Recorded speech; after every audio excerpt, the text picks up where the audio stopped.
go. I've messed that up. And I'm not sure I fit into either. I think, like many founders, have much more breadth and business. And so, unfortunately, both of our tech lead and our CTO called me this morning and said they're both sick and they're brothers. So that's unsurprising. And that's its own business challenge. But what I'm going to do is run through what we've created. This is a pitch that we presented some years ago as part of the Melbourne Accelerator program. But then also speak to some of the examples of partners we're working with, but also some of the business challenges as we've grown this business over the last few years. So hopefully there's something of interest. And if there's not, there's another great speaker coming after me. So bear with me. So we're in the midst of a biodiversity crisis. We're seeing species loss at unprecedented rates and a growing recognition that biodiversity loss is bad for business, with more than half the world's GDP reliant on nature. And yet, despite all of this, there's no easy way to protect nature today. So introducing Wilderlands, the developers of one of the world's first voluntary biodiversity credits. Sorry if I'm blocking the slides. So imagine if you could pick a square metre of vulnerable Australian biodiversity and engage a leading conservation organisation to help you protect it forever. You could learn about unique flora and fauna, receive regular updates from lead ecologists on the ground, have your own profile and zoom in to the exact location of your units and watch as nature flourishes thanks to your support. That's what we've made possible at Wilderlands. So how does it work? So we've developed a proprietary methodology that leverages state conservation covenant regulations. We then partner with conservation organisations to unitise the impact of their work and bring those units to market through a range of channels. We've partnered with Cassinia Environmental to launch our first 4 projects, which represent over 5 million square metres of vulnerable habitat to be protected. And we bring those units to market through a range of channels. The units range from $3 to $10 a unit, and we bring them to market through Wilderlands.earth, which is a consumer channel which offers one-off purchases and subscriptions, businesses through partnerships, and also sell through brokers to large organisations, usually to fulfil ESG commitments. So I guess the question is, why is now the right time for a solution like this? So in late last year, over 190 countries committed to protect 30% of nature by 2030. Australia was one of those countries, representing 840 billion square metres that needs to be protected by 2030. And we would know because we were there. That's my co-founder. He was also away at the moment, so we're having a good time. But you know, why is this an addressable market? So there's statistics that suggest this market's going to grow to a $162 billion market by 2030. So what traction have we had thus far? We've protected over 100,000 square metres, which represents over 100,000 units sold, and that's the most of any biodiversity credit developer on the planet. We've generated over 500K in 2 years. We've got over 1,000 supporters, that includes the likes of Lendlease, Monash University and others. And we've been featured in the Wall Street Journal, World Economic Forum and many others. So we were founded by a 6th-generation farmer. I'm sure you can probably guess which one. But he's been working in this space for over 30 years with this vision of how can we actually make protecting our vulnerable habitat and our land a viable option. And so he's brought together a team of technologists, but also marketing sales experts, ecologists to try and tackle this problem. So I'm going to pause there for a moment. As I said, that's our pitch. And I thought what I might do, not knowing what would be of interest to this group tonight, is give a few different options as to what things I could answer to. But if no one has any desires, I can start working through these bit by bit, and you put your hand up when it's time to cut me off. So the question I got asked earlier was, well, who buys these? So this is one example. It's really interesting being here tonight, actually, because for a year we worked out of Melbourne Connect at the University of Melbourne. We actually sat in the cafeteria. And the reason we did that is because people would order coffee and they'd stand around really awkwardly and they'd want someone to speak to, and often they'd say, well, what do you do? And we'd actually get the chance to pitch to them. And we deliberately positioned ourselves there. And Lendlease were one of the companies who said to us, oh, what are you doing? And so we explained that we do these credits, and they didn't understand it at first, but by the third coffee, they understood. And so they had their sustainability summit happening, and they said, well, you can put a banner in the corner. And we said, well, we might be able to do something more meaningful. And we said, what about if you protected the equivalent square meters of the event space where the events can be held on? And they liked that idea. And then we said, well, what about rather than sending people home with a tote bag, if you could actually send people home with their own 10 square meters of protection? And again, that got them interested.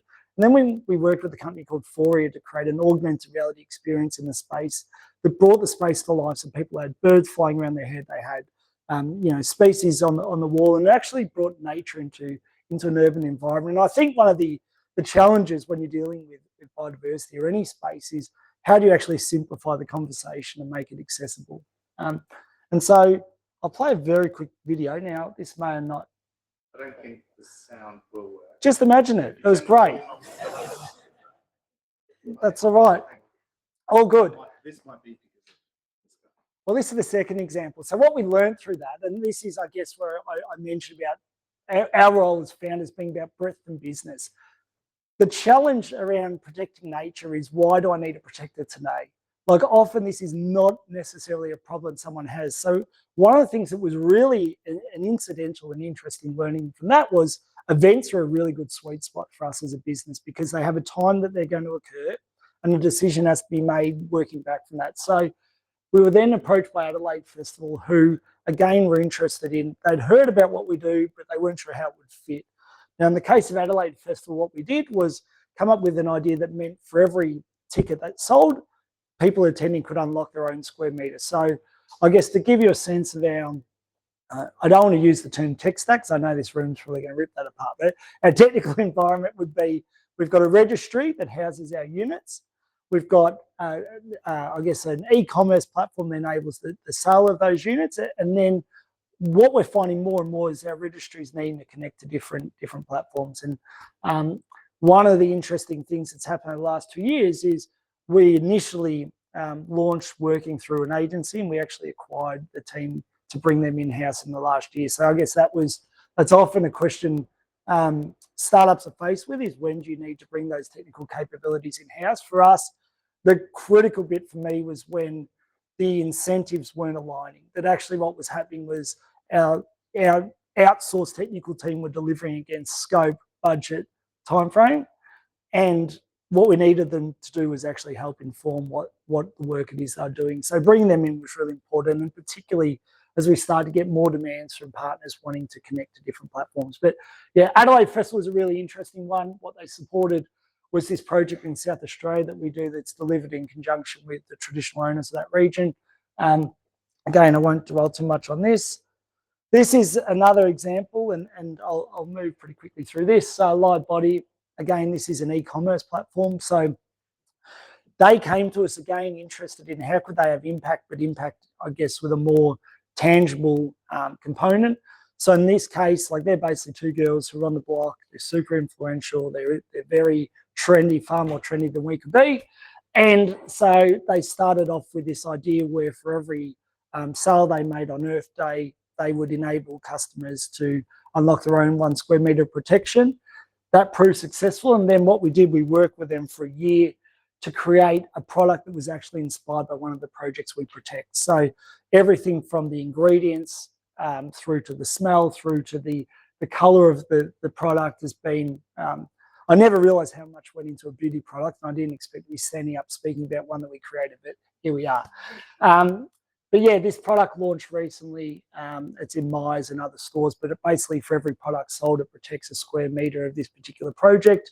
And I guess is an example of how biodiversity credits being used outside ESG commitments to do what we're seeing more and more, which is demands from customers and consumers, but also even businesses buying them for staff. So I do have a short video here, won't play, really interesting though. And then I guess the other, I mentioned up front, I don't come from a more technical nor a conservation background. My background, I started in sport, then worked at World Vision. In both of those cases, the challenge in those industries has been, how do you bring people closer to the action? In sport, the question has been, how do you bring fans inside the locker room? in somewhere like World Vision, it's how do you bring people closer to the impact they're having. And so we've taken those same principles to our conservation work. So we follow our lead ecologist around when she goes out and does the work in field and actually document the day in her life, which is actually, it wouldn't sound like that's overly innovative, but in this space, actually, it's really rarely done. So I guess that's one of we probably invest more in, the marketing side of our business than other competitors globally. But one of the critical things is actually giving people a sense tangibly of what it is they're supporting. So these are some examples. I'm going to finish up there, but I might go back just quickly to some of these questions before I finish up. How have I gone for time? Good. You got about 5 minutes of question time. Yeah. First one as well. Yeah. Okay. Well, here's some. It's like some sort of weird Friday night game with the family. But choose one and go for it. I have another one that might be on the golf ball methodology. Yeah. Do you know much about that?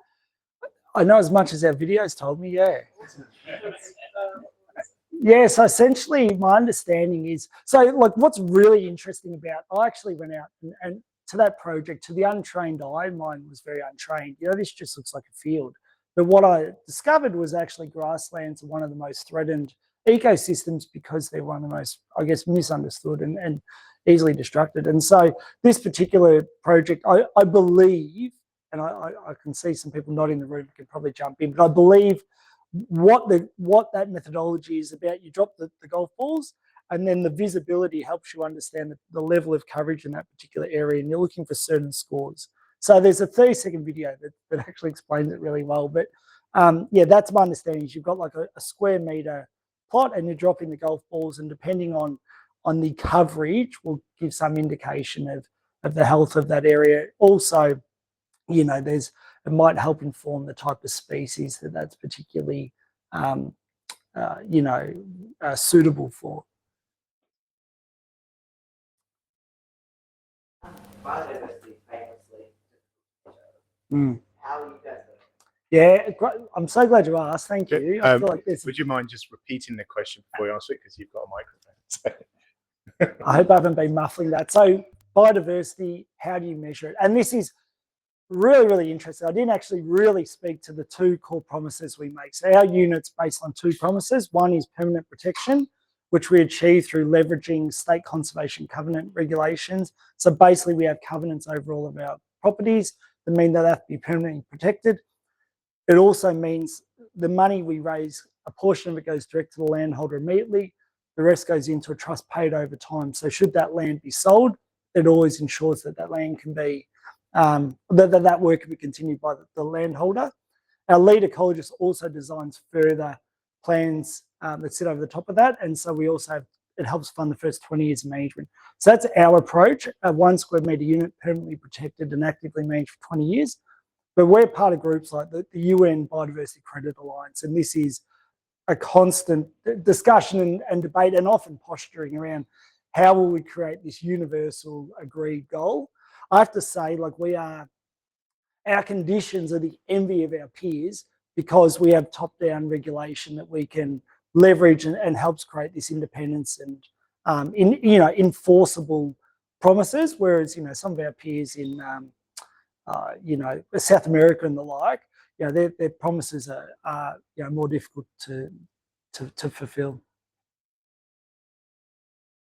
How enforceable is the covenant, and how do you ensure compliance with it? Yeah, great.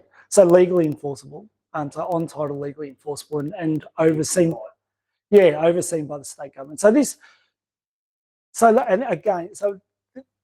infrastructure has been built, for 50 years. This has existed. The challenge has been, why would you do it? So Cassinia, who we work with, have a range of properties that are covenanted, and our co-founder, Paul Detman, has covenanted himself, but it's largely an altruistic goal. It wasn't necessarily a profitable or a viable goal.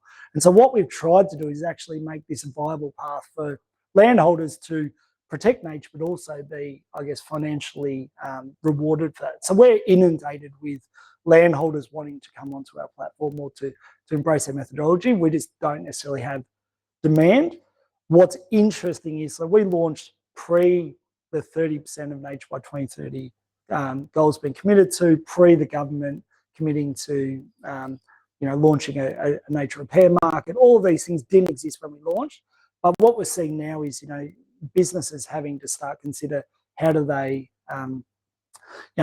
reflect their impact on nature and actually take plans accordingly, which will create, we believe will create demand similar to what net zero has in the carbon space. But yeah, so we lean into, legally enforceable infrastructure to be able to fulfill some of our promises.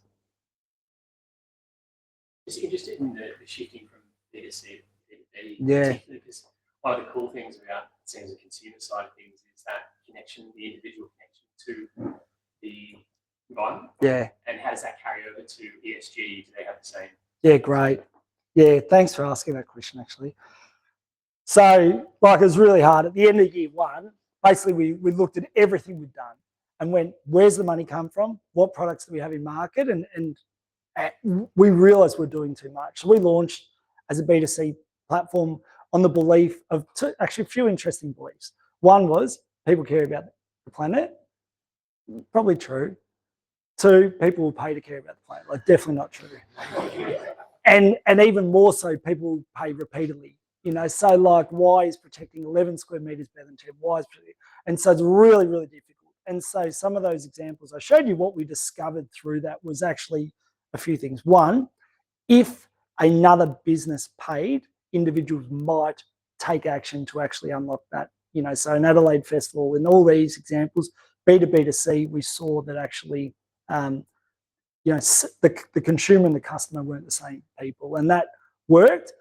It's still not enough to sustain our business. And so it was a really difficult conversation with our investor to basically say, hey, guess what? We're going to turn off all the ways we're making money now because we believe that actually, the broader environment is maturing much faster than we expected. And we're actually having larger conversations either with the built environment around, Green Star regulations that we can sell into, or ESG commitments. So we still leverage the infrastructure we've built because there is a desire for this, marketing side of things, businesses like that. And fortunately, we've built this, but I guess this will never be the equivalent of Sponsor a Child at World Vision, where people are taking that action because it's just really, really difficult to drive enough traffic to build a marketplace to sustain it, and then really difficult to drive action today and not tomorrow was our